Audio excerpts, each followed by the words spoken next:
Damage for Nashville done in the first half. Cadiz, good lateral movement to avoid the offside. This is the Venezuelan striker, and a sneaking across, and it kisses the crossbar on its way through.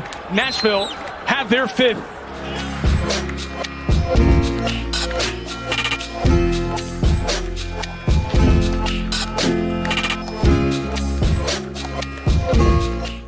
Hey, what's up everybody, and welcome back to Miami Total Futbol. We're at Drive Pink Stadium in Fort Lauderdale, where Inter Miami has just suffered a second consecutive lopsided defeat, and this time it came via a 5-1 rout against Nashville SC. And it didn't play out like the game against the New York Red Bulls last Friday, where Inter Miami was no match from a performance standpoint. Inter Miami had moments in this one where it looked like it could create some things. It hit the post on one opportunity when the score was 2-0 in Nashville's favor. But by and large, the performance left a lot to be desired. It was another poor performance, another poor result, and one that has the team facing many questions about whether it is a playoff team. We're on that line now where it could go so good or it could go so bad. And I think what we've seen with this team is that there's no in between, and that's my real disappointment tonight as a coach, is that we thought that we'd closed the gap in terms of our inconsistencies. Today was our rebound game. Today was the game where we wanted to show our identity in terms of we'd gone 4 games with clean sheets previous to the last 2 games. And I thought we'd just close the gap in terms of our intensity, in terms of dealing with adversity, and in terms of that real strong mentality.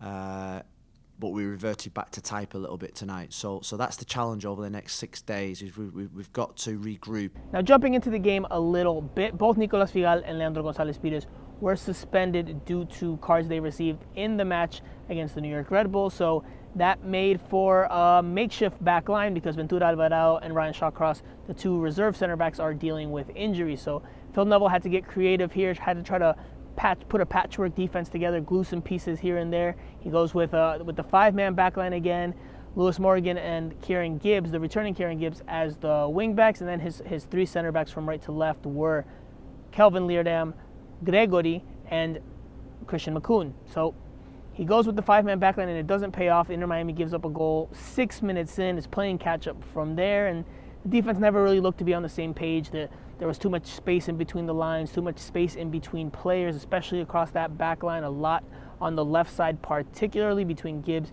and McCoon. So a lot of questions about that defense. It's something Phil Neville touched on after the game. He talked about it quite a bit and said that the defending has to improve, and it has to get back to the level it was at if Inter Miami is going to make that push for the postseason. We've probably lost that mentality of actually wanting to defend first, and they have that. Nashville, you saw at the end, they put 4 or 5 men, they block shots, they slide in.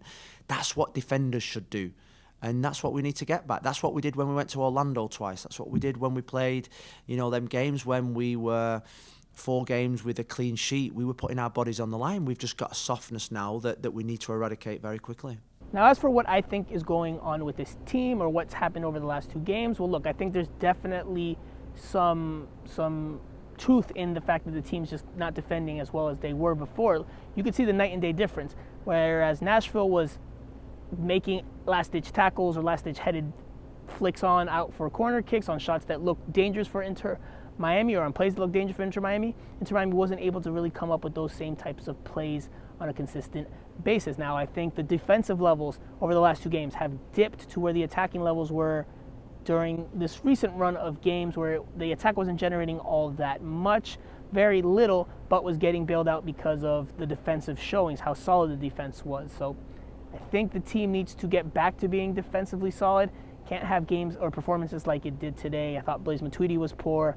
I thought the understanding between Christian McCoon and Kieran Gibbs wasn't great. There was just not enough good performances on the whole from Inter Miami. That has to be corrected and addressed if this team's going to make a real push for the playoffs. I think getting back to being defensively solid is the key to be competitive, to be able to sneak out results. So getting back to that, and then maybe trying to find ways to improve in the attack is also important. But again, first off, being defensively solid, because this team is not very physical, it's not very fast, it's not very big.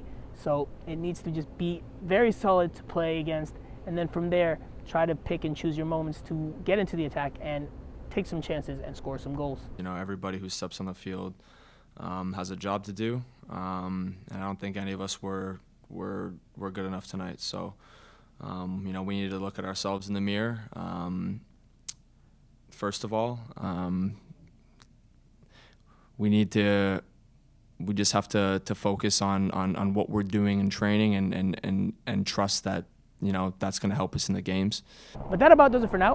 What did you think of Inter Miami's 5-1 loss to Nashville SC? Are you very concerned with the state of the team given how poorly the defense is playing, or do you think things will get better once the more players come back into the fold after serving suspensions? Let me know in the comment section below. Also, let me know what you thought about the individual showings, whether you liked Jose Higuain's performance, whether you agree with me that Blaise Matuidi didn't have a good game, that whether Julian Carranza is maybe not a player that's cutting it at this level. Again, let me know below. Also, don't forget to like, comment, share, and subscribe. We'll be back very soon to continue to analyze and review this game against Nashville SC, as well as preview the next game against Atlanta United. I'll be there in Atlanta, so stay tuned for more coverage of Inter Miami. I am Franco PANIZO. This is Miami Total Futbol, and we'll see you guys again very soon.